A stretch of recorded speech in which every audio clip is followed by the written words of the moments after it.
Salam əziz gənclər, dəyərli abituriyentlər,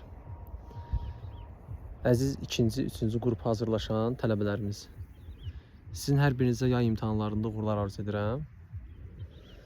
Niyə yay imtahanlarında uğurlar arzu edirəm? Çünki siz 25 may tarixində keçirilmiş qəbul imtahanında böyük əksəriyyətiniz yəqin ki, istədiyiniz nəticəni əldə edə bilməmisiniz.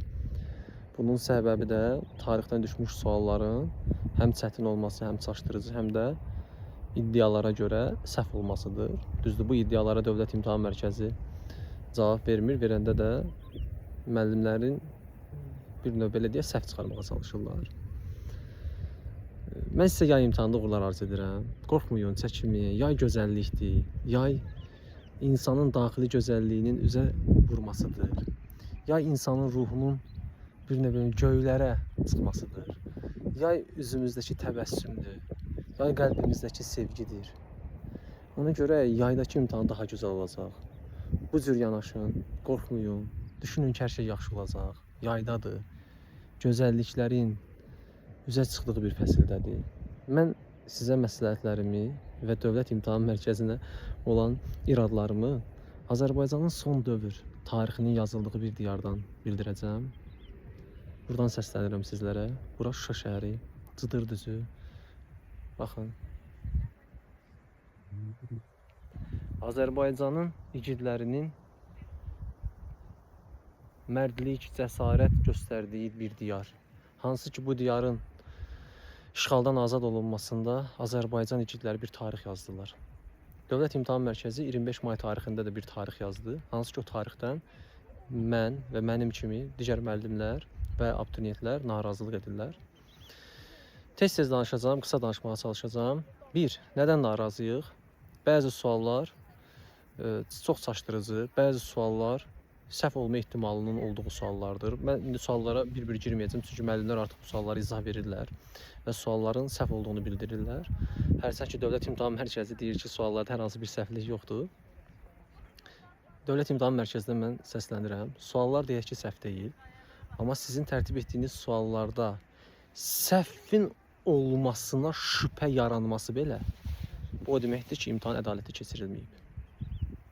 Əgər mən deyirəm mənə görə doğrudur, başqa müəllim deyirsə mənə görə səhvdir, bu o deməkdir ki, imtahan ədalətli keçirilməyib. Dövlət İmtahan Mərkəzinin keçirdiyi imtahanlarda mənə görə, sənə görə ola bilməz. İmtahanlar tam şəffaf keçirilməlidir. Suallar tam aydın, dəqiq olmalıdır. Bəzi sualların şərtini oxumaq üçün dəqiqələr sərf edir şagird. Şagirdi biz imtahan binasına ruhlandıraraq salmışıq. Mən şəxsən imtahan günü imtahan binalarının 5 imtahan binasında olmuşam. Öz şagirdlərimi görmüşəm o binalarda. Onları imtahan binasına göndərmişəm. Ruhlandıraraq, hər şey yaxşı olacaq deyərək. Maraqlı burasındadır ki, 3 saatlı binaların qarşısında olmuşam. Şagirdlərim imtahan binasından ruh kimi çıxırdılar. Ona görə yox ki, mən və mənim kimi tarix müəllimləri çox pis müəllimik. Ona görə ki, suallar o qədər qəliz, şərtləri aydın olmayacaq və yaxud da sinif dərsliyində bir dərslikdə fərqli, yuxarı dərslikdə fərqli yazılmış. Bu tipli şübhə yaradacaq, səhv olma ehtimalı olacaq suallar qəbula salına bilməz.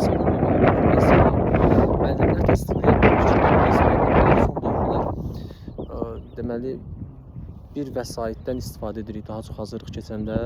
Həmin vəsait hər il dəyişir. Bilirsiniz niyə dəyişir? Tarix dərsliyi hər il dəyişir. Hər il məktəbdə tarix dərsliklərində yeniləmə olur.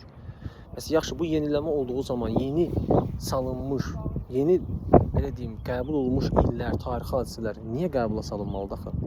Niyə salınmalıdır? Niyə tarixdən qəbula şübhə yaranacaq suallar salınmalıdır axı qəbula? Niyə?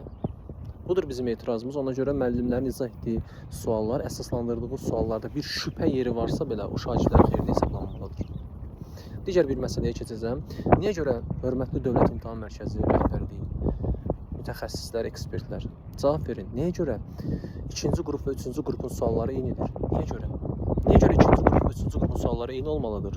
Axı 2-ci qrupda tarix 100 bal, 1 əmsal, 3-cü qrupda tarix 150 bal, 1.5 əmsaldır. Yəni əsas fəndir. 2-ci qrupda əsas fənd deyil.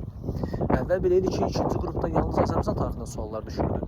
3-cü qrupda həm Azərbaycan tarixi, həm ümumi tarixdən suallar düşürdü. Biz də şagirdlərimizə bildirirdik ki, 3-cü qrupda əsas fəndir, 2-ci qrupda əsas fənd deyil. Ona görədir.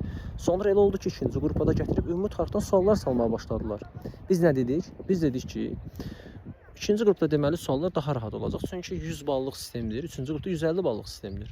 Amma biz nəyi görürük? Qəbul imtahanında ikinci qrupun sualları ilə üçüncü qrupun sualları eynidir. Niyə görə? Hətta bəzi fərqli suallar var. İkinci qrupda o bəzi fərqli suallar belə üçüncü qrupun suallarından daha çətindir. Niyə görə? Niyə görə? İndi mən sizə bir sual verim. Tarixi diyardan sizə səslənirəm. Tariximizə aid suallar. Hər hansı bir sual adını çəkməyəcəm. Önəmli suallardır bunlar hamısı. Tariximizə aid sual. Üçüncü qrupda 1.5 əmsaldır. İkinci qrupda 1 əmsaldır. Eyni sual. Niyə görə? Üçüncü qrupda sual, həmin sual daha dəyərli. İkinci qrupda daha mı dəyərsizdir? Budurmu sizin bizim tariximizə verdiyiniz dəyər, qiymət? Budurmu sizin ədalətli imtahan, ədalətli qiymətləndirmə anlayışınız? İndi qiymətləndirmə ilə bağlı danışacağım.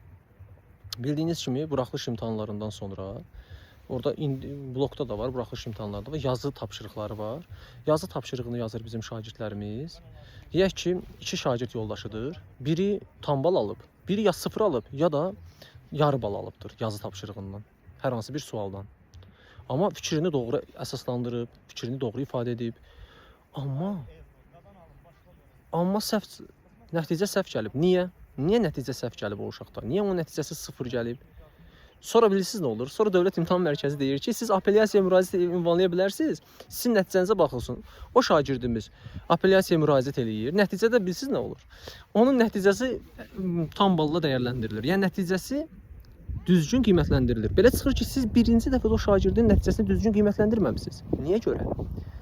İndi mən sizə sual verim. Siz elə bilirsiniz ki, bütün şagirdlər apellyasiya verə bilir. Siz elə bilirsiniz ki, bütün şagirdlər apellyasiyanın nə olduğunu bilir, anlayır. Siz elə bilirsiniz ki, bütün müəllimlər, valideynlər öz şagirdlərini səhv düşündüyü suallarla bağlı, səhv cavablandırıldığını, ya da səhv yoxlanıldığını düşündüyü sualla bağlı apellyasiya yönləndirə bilirmi? Və yaxud şagird apellyasiya müraciət edirmi? Etmir.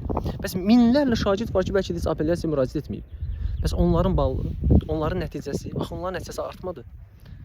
Bir balın belə önəmli olduğu bu qəbul imtahanlarında niyə görə şagirdlərin imtahan nəticələri düzgün qiymətləndirilmir? Niyə? Əgər siz islahatlar keçirdinizsə, imtahanları bu cür təşkil edirsinizsə, əgər bu imtahanları da doğru təşkil edə bilmirsinizsə, niyə bunu axır keçirirsiniz? Niyə? Mən deyək ki, şagirdəm, mən imtahana girmişəm. Mənimlə şagird yoldaşım eyni cavabı yazıb, ona tam bal vermisiniz, mənə 0 bal vermisiniz. Qardaşım, mən heç müraciət eləmirəm apellyasiyaya. Mən vermirəm. Mənim nəticəmi doğru, düzgün, vaxtında, dəqiq yoxlayıb mənə deyərdiniz. Haqqım varmı bunu deməyə? Haqqı varmı şagirdin bunu dilə gətirməyə? Haqqı var. Haqqı var. Bilirsiniz apellyasiya nədir? Dimdən dimə şikayət edirik ki, bir növ. Sən mənim suallarımı düzgün yoxlamamısan. İndi düzgün yoxla. Buna oxşuyur bu. Buna oxşuyur. Yəni düzgün qiymətləndirilmə aparılmır. Ədalətli imtahanlar keçirilmir deyə düşünürük. Doğru testlər, doğru suallar tətbiq olunmur. Əgər biz bu yazı tapşırıqları, əgər bu sistemi düzgün keçirə bilmiriksə, düzgün doğru tətbiq edə bilmiriksə, niyə biz bunu tətbiq edirik axı? Niyə bu imtahanları keçirdirik? Niyə? Hamısı test üsul edin. Onu da doğru keçirin əlbəttə. Şagirdlərimizin də nəticəsi doğru, düzgün qiymətləndirilsin. Zaten siz test imtahanlarını ləğv etməmisiniz ki. Onsuz da sualların çoxu testidə ləğv olunmuyor ki. Hamısı test üsulu qalsın da. Əgər ki, bunu siz bu formada tətbiq edəcəydinizsə, niyə testi ləğv etdiniz? Daha doğrusu testi ləğv etdiniz deməyim. Yazı tapşırıqları əlavə etdiniz buna. Yazı tapşırığı əlavə etmişsiniz, çox gözəl. O zaman doğru, düzgün qiymətləndirmə aparın. Doğru və düzgün. Belə Şuşa Cıdır düzündən hər birinizə uğurlar arzu edirəm, əziz gənclər, əziz tələbələrimiz. Qorxmayın, çəkinməyin, var gücünüzlə çalışın. İnşallah hər şey yaxşı olacaq. Biz müəllimlər sizin yanınızdayıq. Möhkəm olun, yaydır, günəş çıxıb, gözəl, sevinin, özünüzə inanın, var gücünüzlə çalışın. Hər şey yaxşı olacaq, biz sizin yanınızdayıq, sizi dəstəkləyirik. Sağ olun.